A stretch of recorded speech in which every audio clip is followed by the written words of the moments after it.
Bonjour. Pour la revue de presse de Arnaud de ce 16 janvier, nous commençons par Mutation qui parle des saisies d'effroi en référence aux munitions et autres matériels de guerre interceptés par les services des douanes et les forces de sécurité à Maroua et Ngaoundéré en l'espace de 3 mois. Le quotidien nous apprend que le 30 décembre dernier, une importante cargaison de matériel militaire et d'effets réservés aux forces de défense et de sécurité a été saisie à Maroua.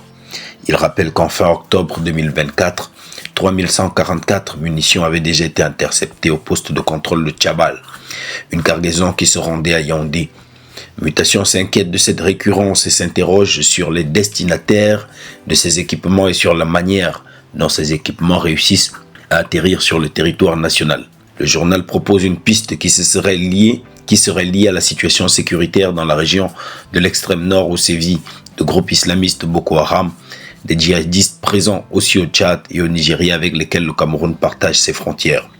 Quoi qu'il en soit, comme le déclare Mutation, ces différentes saisies font monter la tension sécuritaire dans le pays à l'approche des élections, sans oublier la survivance des crises dans le Nozo. Surtout que le nombre d'armes illégales en circulation est déjà assez élevé comme on peut le lire dans ce journal. Dans son édition de ce 16 janvier 2025, le jour nous informe que la Cameroun Patriotique Diaspora dénonce la répression sauvage s'agissant de la plainte contre le REDAC. Dans un communiqué rendu public, lequel vous pouvez le lire en page 5 de Le Jour, la CPF dénonce les tentatives de répression du régime de Yaoundé à la veille des élections. L'association déclare avoir été injustement accusée de financement du terrorisme suite à une vidéo de son forum tenu à Munich du 26 au 28 juillet 2019.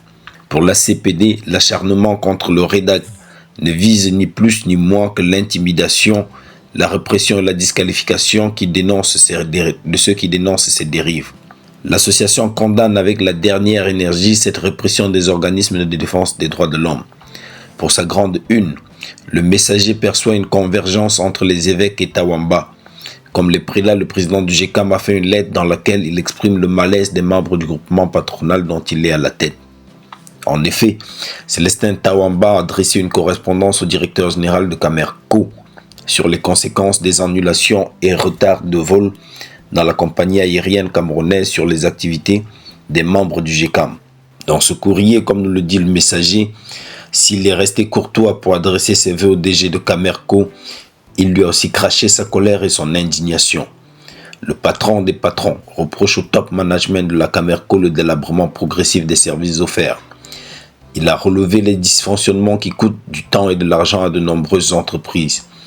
Le Messager révèle aussi que le président du GECAM, dans sa lettre, a formulé un certain nombre de doléances au DG de la Camerco. Son vœu le plus cher, c'est de voir des billets d'avion à des prix abordables. Pour sa part, Soulé Onohiolo, qui a écrit cet article, espère que cette correspondance de Célestin Tawamba ne va pas provoquer la hargne de Thomas Onasumu, qui avait déjà sorti ses sbires en réaction d'une autre correspondance du président du GECAM. Pour le Messager qui soutient la démarche de Célestin Tawamba, il n'est pas question de maquiller la vérité, car le faire ce serait laisser Camerco filer tout droit vers la banqueroute. Le Messager nous parle aussi du calvaire des agents de l'État dans la commune de Niété. Le chemin de croix des agents de l'État qui doivent travailler à Diap commence déjà par le transport quand ils arrivent. Le journal nous apprend qu'ils sont 4 personnes sur un motocycle et sur place, ils sont confrontés aux problèmes de logement, au manque d'eau, d'électricité, de réseaux téléphoniques et d'autres commodités nécessaires à une vie humainement épanouie. Piégés en ce lieu, ils sont tentés par l'abandon de poste, mais obligés de se sacrifier au nom du service public. Voilà, c'est tout pour la revue de presse de Arnaud de ce jour. Rendez-vous à demain. Surtout, vous partagez, vous likez.